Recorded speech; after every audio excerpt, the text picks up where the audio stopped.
আপোনালোকে নিশ্চয় সকলোৱে খবৰ পাইছে যে যোৱা ছমাহত যোৱা ছেপ্টেম্বৰ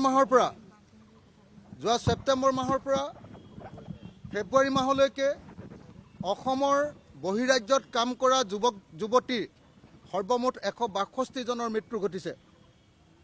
162 জন ছমাহত মৃত্যু ঘটিছে আৰু অসমৰ মুখ্যমন্ত্ৰীয়ে নিজেই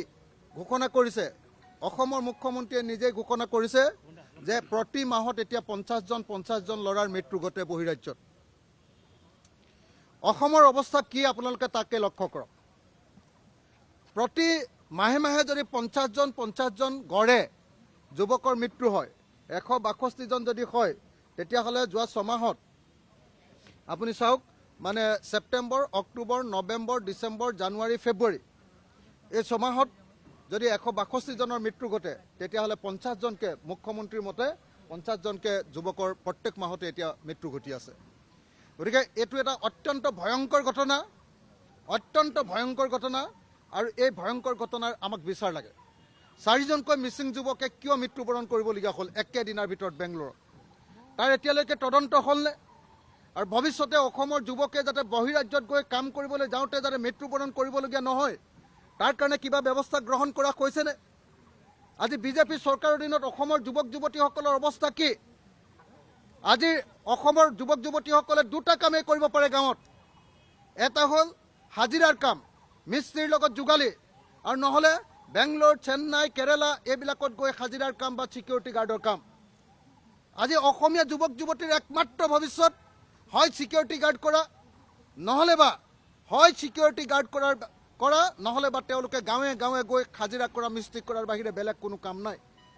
আৰু তেনেকৈ বহিৰাজ্যত যেতিয়া কাম কৰিবলৈ গৈছে, কোনোবাই মাছ মাৰিবলৈ যাওঁতে মৃত্যু ঘটিছে, কোনোবাই ঘৰত থাকোঁতেই 4জনকৈ মিচিং যুৱক, আপোনালোকে নিজে মনত পেলাওক, সেই সুঠাম অসমীয়া 4জন যুৱক, মিচিং যুৱক একেদিনাই বেংগলোৰত একেটা ৰুমৰ ভিতৰত শুই মৃত্যুবৰণ কৰি আছিলে।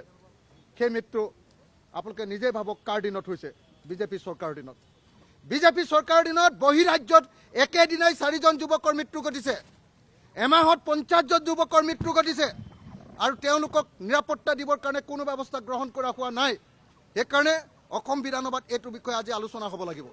অসম বিধানসভাত এই বিষয়টো লৈ আলোচনা হোৱা দৰকাৰ, আৰু আলোচনা হৈ এই বিষয়টোক লৈ আলোচনা কৰি এটা সিদ্ধান্ত অনা দৰকাৰ, এখন আইন অনা দৰকাৰ যে 1 নম্বৰ কথা, বহিৰাজ্যত কাম কৰিবলৈ যোৱা প্ৰত্যেকজন যুৱকক নিৰাপত্তা প্ৰদান, তেওঁলোকৰ যাতে মৃত্যু নঘটে।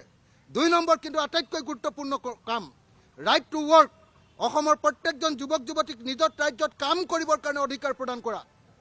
যি কামেই নহওক লাগিলে কাম আমাৰ অসমৰ ভিতৰত অসম চৰকাৰে দিব লাগিব।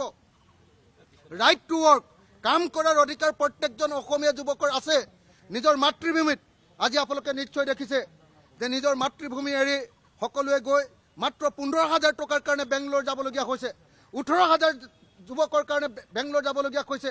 তাৰ কাৰণে তেওঁলোকে নিজৰ পৰিয়ালক এৰি থৈ গৈছে, নিজৰ সন্তানক এৰি থৈ গৈছে, নিজৰ পত্নীক এৰি থৈ গৈছে, নিজৰ খেতি খোলা এৰি থৈ গৈছে, সকলো এৰি এতিয়া আনকি এনেকুৱা পৰিস্থিতি হৈছে যে অসমৰ বিহুটো আজিকালি মানুহ নাথাকে।